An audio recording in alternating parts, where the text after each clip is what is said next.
Dear Mr. Dennis Brown, we at G&D Restaurant are honored and delighted to invite you to our annual fall dinner. The annual event will be held on October 1st, 2021 at our restaurant. At the event, we will be introducing new wonderful dishes that our restaurant will be offering soon. These delicious dishes will showcase the amazing talents of our gifted chefs. Also, our chefs will be providing cooking tips, ideas on what to buy for your kitchen, and special recipes. We at G&D Restaurant would be more than grateful if you can make it to this special occasion and be part of our celebration. We look forward to seeing you. Thank you so much. Regards, Marcus Lee, owner, G&D Restaurant. In the middle of the night, Matt suddenly awakened. He glanced at his clock. It was 3:23. For just an instant, he wondered what had wakened him. Then he remembered he had heard someone come into his room. Matt sat up in bed, rubbed his eyes, and looked around the small room. "Mom," he said quietly, hoping he would hear his mother's voice assuring him that everything was all right. But there was no answer. Matt tried to tell himself that he was just hearing things, but he knew he wasn't. There was someone in his room. He could hear rhythmic, scratchy breathing, and it wasn't his own. He lay awake for the rest of the night. As you set about to write, it is worth reminding yourself that while you ought to have a point of view, you should avoid telling your readers what to think. Try to hang a question mark over it all. This way, you allow your readers to think for themselves about the points and arguments you're making. As a result, they will feel more involved, finding themselves just as committed to the arguments you've made and the insights you've exposed as you are. You will have written an essay that not only avoids passivity in the reader, but is interesting and gets people to think. Nothing is trash by nature. Anthropologist Mary Douglas brings back and analyzes the common saying that dirt is matter out of place. Dirt is relative, she emphasizes. Shoes are not dirty in themselves, but it is dirty to place them on the dining table. Food is not dirty in itself, but it is dirty to leave pots and pans in the bedroom, or food all over clothing. Similarly, bathroom items in the living room, clothing lying on chairs, outdoor things placed indoors, upstairs things downstairs, and so on. Sorting the dirty from the clean, removing the shoes from the table, putting the dirty clothing in the washing machine involves systematic ordering and classifying.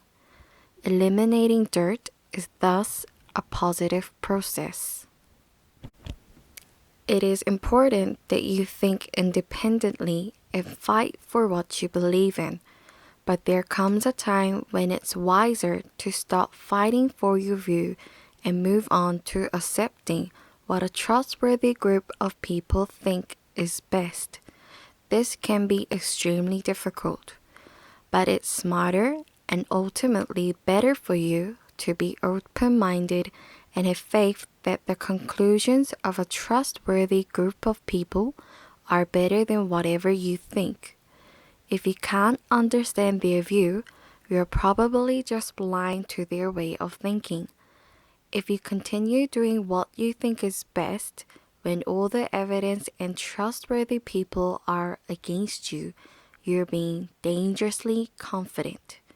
The truth is that while most people can become incredibly open-minded, some can't, even after they have repeatedly encountered lots of pain from betting that they were right when they were not. Vegetarian eating is moving into the mainstream as more and more young adults say no to meat, poultry, and fish. According to the American Dietetics Association, approximately plant vegetarian diets are healthy, are nutritionally adequate, and provide health benefits in the prevention and treatment of certain diseases.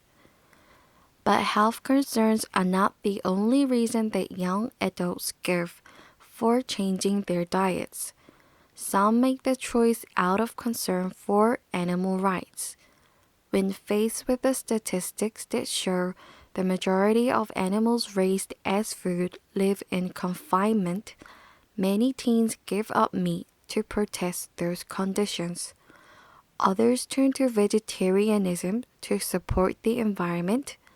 Meat production uses vast amounts of water, land, grain, and energy, and creates problems with animal waste and resulting pollution. Diversity, challenge, and conflict help us maintain our imagination.